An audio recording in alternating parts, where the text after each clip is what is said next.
नमस्कार, मैं हूं राजीव रंजन नाग और आप देख रहे हैं न्यूज ट्रैक 24x7.com। अगले 2 महीने देश की सत्ता राजनीति के लिए खासे अहम हो सकते हैं। इन 2 महीनों में कुछ चौंकाने वाले बदलाव देखे जा सकते हैं। अगले 1 महीने में मसलन 9 सितंबर को जगदीप धनखड़ के उत्तराधिकारी के तौर पर देश को नया उपराष्ट्रपति मिल सकता है। 11 सितंबर को अपने जीवन का 75 साल पूरी कर रहे आरएसएस प्रमुख मोहन भागवत पद छोड़ सकते हैं। संघ के एक प्रमुख नेता रहे मोरोपंत पिंगले पर लिखी एक किताब का विमोचन करते हुए उन्होंने कहा था कि 75 पार का मतलब किनारे हटो और दूसरों को मौका दो। उनका यह इशारा मोदी के तरफ भी था, जो 17 सितंबर को 75 साल पूरी कर रहे हैं। अभी हाल में प्रधानमंत्री मोदी और उनके तुरंत बाद अमित शाह की राष्ट्रपति द्रौपदी मुर्मू से हुई मुलाकात को केंद्र में राजनीतिक बदलाव से जोड़कर देखा जा रहा है। प्रधानमंत्री के तुरंत बाद गृह मंत्री के मुलाकात का कोई औचित्य नहीं था।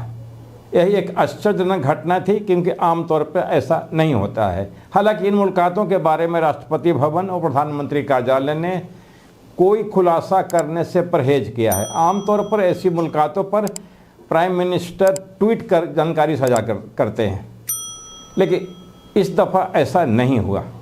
ऑपरेशन सिंदूर पर लोकसभा में प्रधानमंत्री ने विपक्ष द्वारा पूछे गए तमाम सवालों के इतर मोदी ने अपने 11 सालों के काम का रिपोर्ट कार्ड पेश किया। दूसरे दिन मोदी ने राज्यसभा जाने से भी परहेज किया। विपक्ष के शोर शराबा पर अमित शाह ने कहा कि मैं यहाँ हूँ, मुझसे निपटिए। ऐसी ही एक पंक्ति राजनाथ सिंह ने भी लोकसभा में कही। उन्होंने कहा, आज हम सरकार में हैं, कल कोई और होगा। इन दोनों केंद्रीय मंत्रियों के इन बयानों को भी बदलाव से जोड़कर देखा जा सकता है।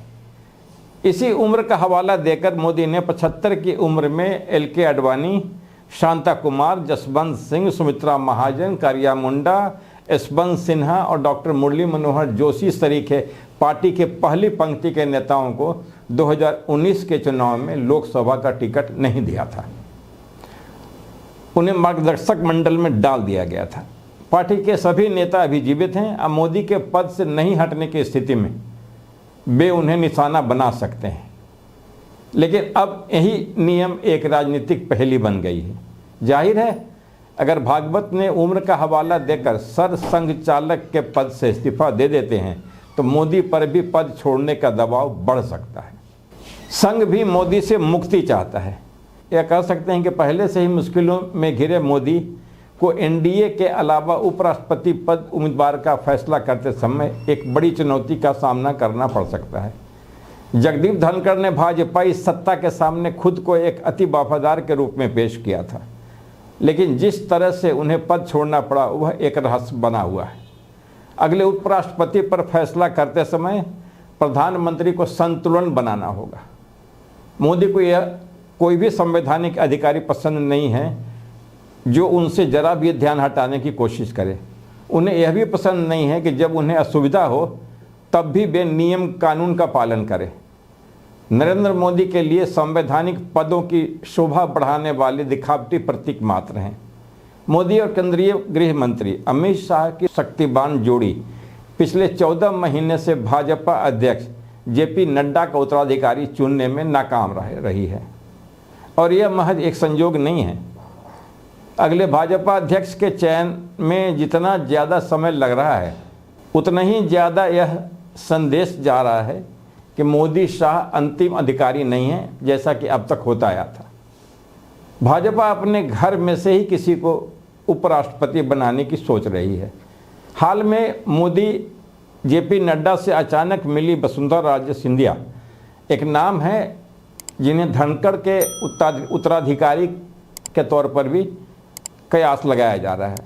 वसुंधरा राजे बीते कई साल से सत्ता से बाहर रहकर किसी बड़ी जिम्मेवारी की उम्मीद पाले बैठी हैं।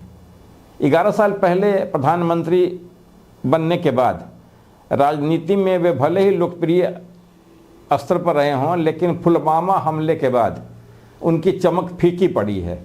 डिप्लोमेसी, सैन्य और राजनीतिक तौर पर भी मोदी की विफलता दिखी है।